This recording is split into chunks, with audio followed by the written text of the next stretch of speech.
Today's video is all about quick and easy, and low carb, of course. We're going to make a chicken harissa dinner, but basically it's a template for what's considered a sheet pan dinner in the US, and in the UK they refer to it as a traybake dinner.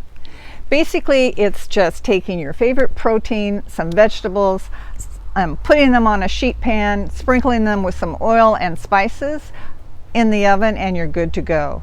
It's really easy, and it's really easy to make it flavorful and fit your diet needs.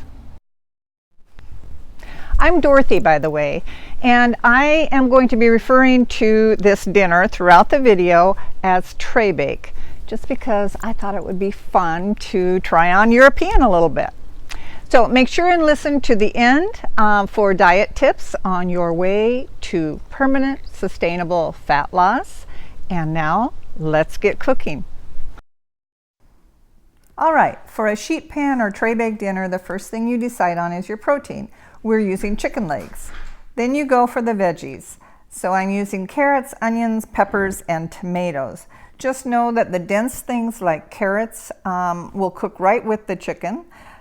Juicy things like tomatoes you will need to put in towards the end.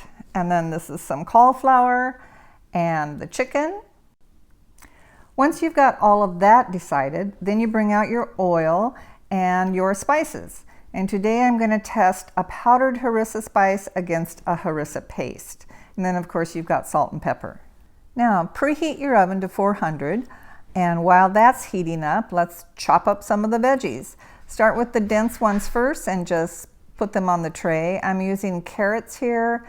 The other things that are fairly dense would be the onions. I'm going to leave the tomatoes for the end. Here's a pepper that I'm going to do a little bit with. That's kind of right in between. Most vegetables you'll be fine with to just cook right along with the protein. That would be things like broccoli and cauliflower and peppers and carrots, maybe Brussels sprouts, potatoes if you are not low carb. Things that you want to put in towards the end that are real juicy would be tomatoes and things like radicchio. All right, so we're going to chop up the onion. Also know that everything can be chopped really coarsely. Know that you don't need to spend very much time chopping or mincing your veggies. Just quarter them, put them on the tray, and you're good to go. Another thing that's good in this is garlic. I do love the soft roasted garlic. Some people will put in slices or wedges of lemons, perhaps lime. That adds a nice citrusy tang to everything. Okay, place your chicken on the tray in between, and don't forget the tomatoes go in at the end. So now, time for the spices. I'm going to do a little trial here. I'm going to cover half of the tray of veggies and proteins with a harissa powdered spice blend. And the other half of the tray, I'm going to use the actual harissa paste as it's already made up. I produce both of these in our commercial kitchen and sell them at Heathglen, but I was just kind of curious if there was, if you could really tell much of a flavor difference, and if so, which was better. So stay tuned to the end and we will see. Okay, with the paste, the harissa paste, you just paint it on like I'm doing here. With the spice blend, you sprinkle it on, and you do have to add some salt and a little bit of oil. Spoiler alert, the spice blend gives you better coverage, and that was the main difference that I noticed. Okay, once you have all of the harissa and the oil on, just start blending it in with the best tool that you have in the kitchen, your hands. Okay, into the oven at 400 for about 30 minutes, tomatoes for another 10, and what do you think? Great looking dinner, huh? And there you have it, a low carb dinner that would make even Gordon Ramsay proud. We're going to toast to our dinner with a Chipotle michelada right after these two diet tips.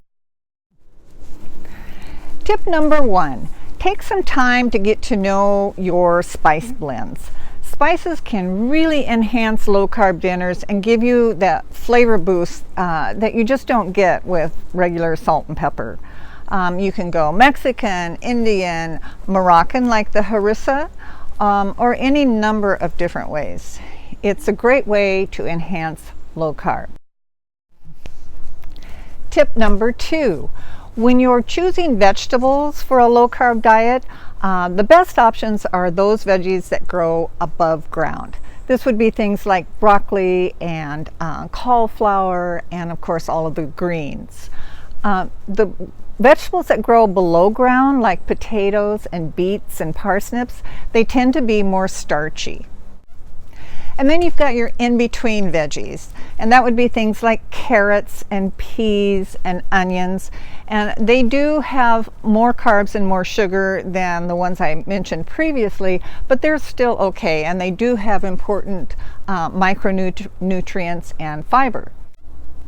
Bottom line, fruits and vegetables have important micronutrients and fiber that you do want to include in your diet, even if you are low carb. Just watch your daily totals, know your carb tolerance, and plan around that, and you'll be good to go. So let's go have that toast now, okay? What should we toast to today? How about we keep it simple and we will toast to harissa and Morocco. Cheers. A michelada is Mexican, harissa is Moroccan. They're both great.